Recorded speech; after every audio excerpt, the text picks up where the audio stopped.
В дополнительной повестке депутаты приняли поправки в жилищный кодекс, положившие конец практике перевода жилых помещений в нежилые с целью их последующей продажи иностранцам. Отныне, за исключением квартир на первых этажах многоквартирных домов и индивидуальных жилых домов в черте города, перевод жилья в нежилой фонд запрещен. Этим решением законодатели пресекли лазейку, позволяющую обходить установленные правила. Почему возникла такая необходимость, хотел бы объяснить, потому что, значит, нету единообразия, нету сегодня никаких нормативов о переводе из жилого в нежилое помещение. Сегодня, значит, на местах главы администрации сами решают, они, значит, создают положения, решения и так далее. Хочу сказать, что кроме значит, Гагринской администрации, Гагринского района, они присылают в кабинет министров, когда поступает заявление о переводе из жилого в нежилое, значит, только в Кабмин присылает Гагринская администрация, остальные все районные администрации, они пользуются своими внутренними нормативными, значит, актами, документами, исходя из чего переводят. Значит, есть много фактов перевода, особенно это касается, значит, района Восточной Абхазии.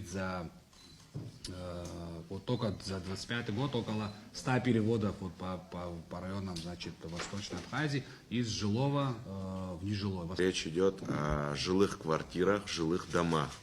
Фактически этот процесс начался не сегодня. Вот, как сказал Дмитрий Александрович, это еще с 2018 года в одном из районов началась такая практика. Конечно, легко комментировать, осуждать кого-то, быть против определенных инициатив, когда ты не находишься в структуре власти. Но когда ты заблаговременно принимаешь соответствующие решения, и на основании этих решений продолжают работать люди, и запускается процесс перевода целых огромных многоквартирных домов по этажам, ну, наверное, это не совсем честно. Мы должны об этом справедливо говорить. Если нам не подходят предыдущие проекты, вы знаете, в свое время я тоже выступал и говорил, что в определенном виде, возможно, нам проект, связанный с апартаментами, можно рассмотреть, но с учетом и дискуссий, с учетом тех рисков, которые мы увидели в том проекте, мы решили этот проект все-таки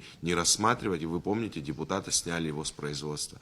Так сейчас аналогичное в отношении жилых квартир происходит по серым схемам. С 2008 года в Гражданский кодекс были внесены изменения, где главы, посвященные договорам купли-продажи, мены и дарения, были внесены ограничения. Чтобы не использовать юридический пробел в жилищном кодексе, этой нормой мы сможем закрыть этот пробел и юридически закрыть возможность обходить установленный запрет на приобретение индивидуально жилых домов, которые переводятся в нежилые и предлагаются к реализации иностранным гражданам. Также происходит и с квартирами в многоквартирных домах. Поэтому поддерживаем и просим, если депутатский корпус не возражает, принять и в первом, а втором окончательном чтении. Таким образом, парламентарии закрыли брешь в жилищном законодательстве, обеспечив более строгий контроль над использованием жилого фонда и предотвратив злоупотребление со стороны иностранных покупателей.